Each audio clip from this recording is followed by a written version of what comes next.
The one question that I always get and that I always talk about around event planning is on money. People always come to me and ask, how much can I expect to make? How much can I expect to spend? And is it all worth it in the end? And while I can't tell you if it's going to be worth it to you because it depends on your goals, I can tell you that putting together a solid event budget and really putting in the work and doing the research and making sure that you have a good picture of how much your event is going to cost you is going to eliminate a lot of stress down the line. I'm Lauren Caselli, a conference retreat workshop and event planner for digital entrepreneurs, and today I want to talk about the key to a strong event budget. So, your event budget essentially will tell you, it's basically a profit and loss statement. It will tell you how much you can expect to spend, and if you sell out X amount of seats, how much you can expect to make. It also will tell you how many seats you need to sell to break even.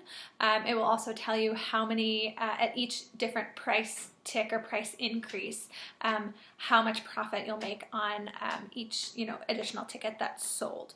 But one thing that I always get, people always come to me and they say, hey, I'm hosting an event in 6 months and I really want to know whether or not it's going to be worth it financially.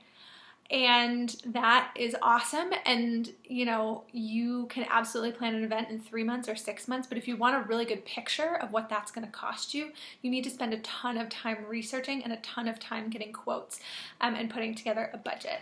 A lot of people come to me and they say, why don't we just put together a budget and I'll stay under those numbers? But I think whether you're doing an event in North Carolina or Bozeman, Montana, or New York City or LA, these are all going to depend, these are, your location is going to be a huge player in whether or not you can project or I can project how much it's actually going to cost you. So I would like to liken it to, creating a budget for your household.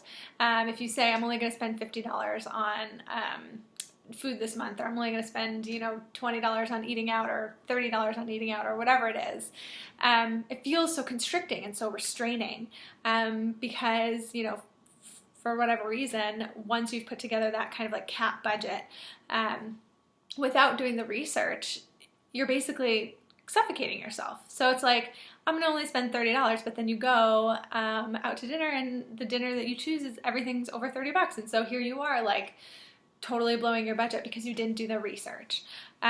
So today's video, I'm gonna tell you just a couple things about some effective research strategies. Number one, for big ticket items, so venue, food cost, things like that, you should be able to get a really, really close estimate. So there are things like fixed costs like venue, for the most part. If you have 2,000 people or 20 people, your venue cost generally doesn't change unless your venue or hotel has some sort of like food and beverage piece mixed into that per person cost. Other fixed costs can be audiovisual. If you're getting a microphone or speakers or things like that, that's a fixed cost. You should aim to get all of your fixed costs in order before setting your ticket price, because these are things that are super divisible by more people. So let's say you're hosting an event at a venue that costs $2,000. If you can sell 100 or 200 tickets, that brings that cost down to a small amount per person. So really, really aim to think about your event, create a really solid content outline, and then think about, okay, what am I going to need if I open it up to this many people? What pieces am I going to need?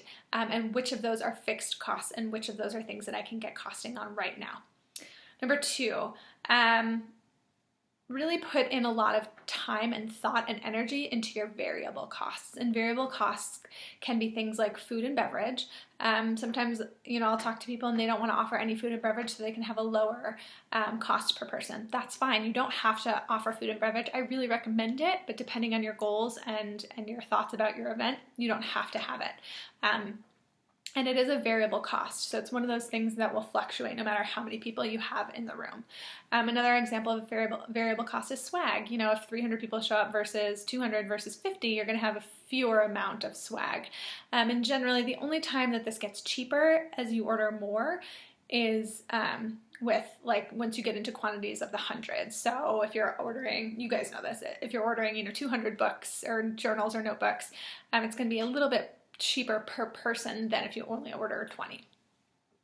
So think about some of those variable costs and what you want to offer your attendees. And the third thing that really can get people sometimes is hidden costs. And hidden costs are things like tax, gratuity, resort fees, hotel fees, literally anything that when you get a proposal from a venue isn't really outlined, or it's kind of like outlined in some fine print. And sometimes hidden costs can totally, I mean, if tax isn't included and it's included later, tax can totally kill your whole budget. So just make sure that when you're signing contracts, when you're asking people for pricing, you're just asking, is there tax on this? Is there gratuity added on this? Do you recommend gratuity? How much should I be budgeting for gratuity? Those kinds of things. So